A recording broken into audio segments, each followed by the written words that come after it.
be just a little chit chat video, an advice video. You guys ask me questions on my Tumblr. I always do it on my Tumblr so that you guys can ask me anonymous questions, because I know sometimes it's uncomfortable like tweeting me your name with like advice you guys have to ask. So I always ask you to do it on my Tumblr. If you guys didn't see that I was filming this video, you might want to follow my Instagram and Twitter, because I posted on my Instagram a link to where you could ask me questions, and I also tweeted that I was filming this video. So if you guys missed that, you might want to follow me on Instagram and Twitter, and I'm just always updating on there, so you guys might as well follow me anyway. I have my laptop right here and all of the questions you guys have asked me, so I'm just gonna start reading them off. I love filming these kinds of videos. I did this last year, I think around this time. It just makes me, I feel like, closer to you guys. Like, I just want this to be a super chill video. Like, I am just your friend, and you guys are just asking me a question, like, oh my gosh, this boy is cute, do you think I should date him? Like, I just want it to be super casual. Sorry, I'm fixing my necklaces. Anyway, let's just get into it. How do you get over a boy who sucks and isn't good for you and make him regret doing you wrong? Getting over anybody is really hard, but I feel like getting over somebody who treated you badly is even worse, because you're just like, you still want them for some reason and you just don't know why, because they're like literally the worst.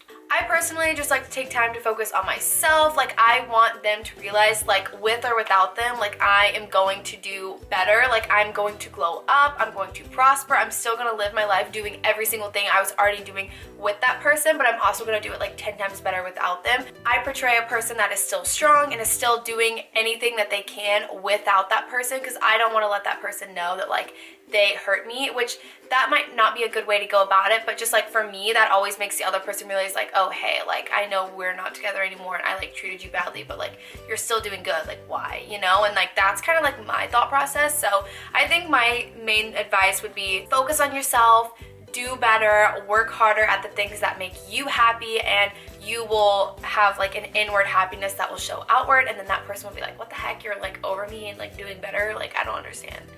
How do you build up confidence again when you've had a bad week and your face is breaking out and you just feel bleh? In other words, love your channel. I have weeks all the time where I'm just feeling like super gross and not myself, and I feel like I look at everyone else and I'm just like, oh my god, like they probably just like look great all the time. And I feel like some of you guys think that about me and you're like, oh, she like looks like this all the time. I literally feel like crap today. I almost didn't even film this video because I was like, I don't have a spray tan, my eyebrows aren't done, my makeup looks like crap, my hair is short, it's not curled the way I want it to. Like, I just have a lot of insecurities about myself, and I feel like everyone also has insecurities. So I feel like coming back from a week of just like this week, I'm just like not feeling cute. Like, I'm just like not on my A game, and that's okay. I feel like everyone has off weeks where they just like look in the mirror and they're just like, girl, you need help. And like, that is how I feel. As much as I feel confident with my makeup on and I feel confident all dressed up and I feel confident like with a spray tan or with my hair curled or something, I try and do things that make me happy without it being like materialistic things or things that are on the outward. Like, I will literally go and drive and listen to music for like an hour and a half and just focus on like myself. I pray a lot when I'm feeling like gross about myself. I know that sounds weird, but I pray a lot and I'm just like, God, like help me not care like what I am on the outside. Like, help me like focus on things that make me happy and not just like what I look like, because I shouldn't care so much about what I look like. I definitely 110% do not feel cute right now, and that's like part of the reason I wanted to film this video, is I wanted to see how comfortable I was with filming a video when I don't feel my best and I don't feel cute or pretty or confident, and I wanted to see if I could film this video and edit it and still upload it for you guys even though I'm not feeling cute. But I just want you guys to know that everyone has those days. I'm having one of those days right now where I just feel like crap and not cute, but I'm filming anyway for you guys because you guys accept me, you guys know me, you love me. Advice on talking to your ex: don't. No, but seriously, I definitely don't recommend it. I think it's good to be on like good terms and like acquaintances. I don't mean the whole like let's stay friends thing. Like, that's not for me. Like, I definitely have a good relationship with my exes. Like, we are good acquaintances. If I see them out, I'm obviously gonna be like, hi, how are you? But I'm not gonna be like texting you every day like a bunch of nonsense or like be your best friend on Snapchat. Like, that is not what I'm trying to do. And I feel like that is a distance people need to keep from their exes, because the second you give back into like, oh, well, we could be friends, but like, whoa, like maybe we should like start over, then it just like opens your mind up to other things, and I don't feel like that's a good place to be. So I would recommend not talking to your ex unless it's like super mutual acquaintance thing, because one person always wants more out of the other person than the other, and that's just how it works. How do you let go of negative people in your life that you once cared for and maybe still do? I feel like I am a very caring person, and I'm always going to care about someone even if they hurt me really badly. I just don't have a place in like my heart to just be like, F you, you suck, get out of my life forever, like you're the worst ever. Like, even though someone hurts me, I just really try to distance myself, and I also kind of like to remind myself, like, if this person really cared for me the way that I cared for them, they wouldn't be treating me so negatively. Like, they wouldn't be treating me the way they are. If you care about somebody, it should just come naturally to you to treat them right and not negative, and like not ignore them or not like treat them wrong. So I just always try to remember, if I'm cutting someone out of my life and I already have, and yeah, I might think about them from time to time and be like, oh, I wonder what they're doing, or that's not wrong for you to like think about like an ex or like an old friend that you had in your life. That's okay, because like you're human and you're going to care about them. It's just keeping your distance because you know that they've hurt you, and even if they've apologized, I still keep my distance. Even if you forgive them, it's okay to go like this. Any advice for slightly toxic friends? I love my friends and most of the time I have fun hanging out with them, but they make me feel bad about myself. For example, one friend in particular always tells me I'm too thin, and that's not cute, or makes fun of me for being a virgin, even though she is too. I don't know what to do because I value our friendship, but her hurtful comments and actions are getting out of hand. I've definitely had like friends say like negative comments to me, even if it's in a joking way, because they're your friend, they're your best friend, and they're just joking about it. If a friend is making rude jokes towards you, and like the whole comment about like making fun of you for being a virgin, even though she is too, it's like she might have insecurities that she doesn't really know how to deal with, so it's just like, oh, I can bully you because like we're the same, and like, you know, it's just things like that. I definitely have like said to friends like, hey, honestly, like that is not funny to me, like I don't think it's funny when you make fun of me or this, or like if I wear a certain outfit and like someone's like, oh, why are you wearing that? It's like, okay, because I want to. Like, if you're my friend, don't be rude and like bully me about it. I feel like just like a simple comment, like nothing that's a big deal. I don't think like a 5-paragraph like text message to your friend being like, oh my gosh, you say all this mean stuff all the time, it really hurts my feelings, I'm so insecure now. I think just in the moment, like the next time your friend says a comment to you that like might hurt your feelings, I would just say like, hey, that's like not that funny. Like, I know I sound like a little kid right now, but I would honestly just be like, hey, like that's not that funny. That honestly like hurts my feelings. Can you like not make comments about me being like too thin or like too big or like me being a virgin? Like, just don't say stuff like that. And if they take it, they understand, they can take criticism, and they'll be like, oh, okay, like sorry, whatever. If they don't, then like that's not the kind of friend you need in your life to just like consistently bully you after you've said like you don't like being made fun of or like harassed like that. Like, that's just not a friend you need anyway. I have the exact same views as you. Don't drink. A virgin and God is very important to me. I'm also in a very social sorority. I feel like the people think that just because I don't do certain things that I'm not fun. It makes me not want to go out because I'm constantly being questioned about it, and people think it's impossible to have fun sober. I feel like no one understands, and there's no one I can talk to about this. Do you feel like people judge you for this? And if so, how do you handle it? I definitely think it's a very different dynamic, like being with a group of people who like always go out, and you're like, I want to go out too, and they're like, oh, but you don't drink. It's like, okay, but I'm a girl and I'm in a sorority and I like to have fun. I'm in college, like obviously I still want to go out, and like honestly, I go out all the time. Like, I go out with my friends when I feel like it. If I just like want to go have fun, like I do that. And like, yes, I don't drink, but like I'm thankful enough that I have friends who understand that I don't drink. And I feel like sometimes you do get the stigma that people think because you don't drink or because you go here, they're like, oh, that's fun for you, you're sober, like you must not be fun if you go out. And like, I have so much fun when I'm going out, and most of the time people don't even know I'm sober until I tell them. So I try not make it a big deal, because I do have people come up to me at parties and like, oh, you're not drinking? Like, this is probably so boring for you. And I'm like, no, actually it's not. Like, I know how to have fun without drinking. And a lot of the times people are like, oh, I respect that. Like, you don't drink. Like, I wish I was like that. Like, people tell me that all the time. That's like the number one thing I get is like, oh, I wish I was like that, which like they probably don't, but they're just like trying to like compliment you and like be nice. I just try to ignore it. I invite myself places as much as possible. If my friends are going out, I'm like, hey, I want to come. It's just like up to me whether I make an effort to go out or not and like have fun. It's up to me whether I want to have fun. How to get over a guy who isn't giving you the amount of time and appreciation you deserve. I've definitely like been interested in people and like wanted to talk to them before that were just like not as interested in me and just like weren't giving me as much attention as I wanted. And it is really, really hard to like not reach out to them and just be like, hey, like, why aren't you showing me attention? Or like, you know, you just want to like hang out with them and like they just aren't as interested in you.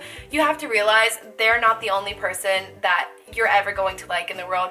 It might just be a minor crush. You might actually really like them a lot, but they're not the only person. They are just a phase of your life, and if they're not giving you the attention that you want, or they're not giving you the time of day, then they're just not the one for you. And like, that's super simple and like cliche, but they just aren't. You just have to learn where you put your energy. You can't keep putting your energy into somebody who is not giving you any energy back. And like, that's just my number one thing, is like, don't be so invested in somebody who is literally not giving you anything back. They're not reciprocating at all, because in the end, you're just going to end up being like, okay, well, I did all of this and you literally did nothing for me. And it's just gonna feel really, really bad at the end of the day. I'm in love with someone with a girlfriend after talking for quite some time. I know he feels the same way about me as I do him, and our connection is so real, but I guess he's afraid to leave his girlfriend of the years because of the time in life they've shared. What do I do? Personally, and I'm going to be like super honest and like open with you about this, I don't think that this person is a very good person, even though you have probably had amazing conversations with them and they've treated you well and they've, you know, done stuff for you. I just feel like if you're in a relationship with somebody for 3 years and they're like, oh, I don't want to leave them, it's like, that is not somebody you want. You don't want to like get in a relationship with this person and then y'all date for 3 years, and 3 years later they're like, oh, well, I was kind of like in love with this other person this whole time. You know, like, you just don't want that like bad karma. Like, honestly, I feel like everything comes full circle. Talking to somebody who is in a relationship, having feelings for someone who is in a relationship is never healthy, because it's like they either are never going to leave the person they're with, or they're going to leave the person they're with and end up hurting you in the end. So I just feel like that is just a very toxic situation. I personally would not stay interested in this person. I would try and move on and try and like talk to someone else, and they probably will get jealous if you start talking to someone else, but that's not fair because they're in a relationship. So you just have to keep that in mind. Totally up to you what you want to do. I personally would not invest too much time into someone who is already in a relationship. How does your religion help you cope with life? I feel like for each one of these questions you guys have asked me, like, my answer is my religion, and like my relationship with God is basically what helps me overcome anything. It helps me overcome leaving an ex. It helps me overcome like finding my confidence. It helps me be more comfortable with myself. Like, I just feel like anything that I am struggling with, I can just like go to God and like pray about and be like, I'm really struggling with this. Like, I know that God's reassurance really, really helps me every single day in my life, and that's why my relationship with him is so important, because it keeps me who I am. If I'm going through a breakup, or I'm going through a season of like loneliness where I just am like not talking to anybody and I'm just feeling like really low, I know that I am never alone because I have God with me. So like, that is how I cope with that. If I'm leaving like a toxic relationship, or I'm leaving a friend behind that like used to be really close with me, but like now they're just not in my life anymore, I know that like God is going to take care of it. And I just feel like with God comes so much confidence and so much security. So I feel like every single one of these questions that I'm answering, it's like at the end of the day, I don't know how I deal with it, because I know that like my confidence and like my strength comes from him. So I just wanted to help you guys answer that, because you said, how's your religion help you cope with life? It helps me cope with every single thing in my life, and it keeps me going because I know that I have somebody that I'm doing life with, basically, that is helping me for the better. I'm getting a ton of questions on rushing, and I know it's like getting closer to where you guys are probably picking what colleges you want to go to, and you're kind of trying to figure out if you guys want to rush. I know I say this in almost every Q&A, but seriously, it is so helpful. I made a sorority recruitment video all about my rush experience, what it means to me, how I chose my sorority, the outfits that I wore to each day of recruitment, all that kind of stuff. So I'll put that right here if you guys want to go watch that. I'm getting a ton of questions about sororities. I absolutely love mine. I'm still obsessed with mine, love being in it, but you guys are asking me so many questions that I have answered a lot of times before in my sorority videos. So if you guys want to go watch that, I will put that right there. My friend hooked up with my ex behind my back. I got really upset and I confronted her. She told me she really liked him. After about a week, I gave her the green light to be with him. It still makes me feel really uncomfortable, but I don't want to lose a friend over a stupid boy. Can I trust her or no? This is a really hard one because I am like assuming you guys are super close. She's your best friend, and I just feel like as close as you guys were, and this is just me and like my personal, this is just what I believe, as close as I am to each and every single one of my friends, I would never in a million years ever talk to their ex. Like, I don't care if I'm like, oh my god, they're so hot, oh my gosh, they're like flirting with me, they're into me and I'm into them. Like, I just would feel so uncomfortable. And honestly, just like as a friend, my loyalty lies with my friend and not like that guy that's giving me attention for a minute, because that is still their ex-boyfriend. So I mean, I feel like you guys probably still have a good friendship and you guys could keep it going and you could trust her. I think eventually it's going to be super uncomfortable, like when they're dating and you're just like, oh, okay, that's my ex-boyfriend. But I feel like they'll probably be together for a little bit and then break up, and you guys will be good being friends again, because they'll be like, oh my god, he sucks, right? We both dated him, he's the worst. But I feel like you should probably branch out, find other friends that are like super, super good for you, and you can still be friends with her. I'm just saying, don't put all your focus into her as your best friend, because she obviously has a very different mindset if she is going out with your ex. That is all for the questions for today. I hope you guys liked this video. I love doing advice videos. I just feel like it helps me feel more connected to you guys. I tried to answer as many as I could, but honestly, I got so many questions, like I don't even know what to do. If you guys like this video and you guys want more videos like this, more advice videos where I help you guys out in your like everyday lives, stuff like that, give this video a big thumbs up, because that really does let me know that you guys would like these advice videos. Don't forget to follow my vlog channel if you guys aren't yet. I'm going to be in LA vlogging, and I've been doing tons of different things on my vlog channel over there if you guys want to go subscribe to that. Don't forget to follow me on Instagram and Twitter so you guys know when I'm doing my next video. And yeah, I will see you guys next week. Bye.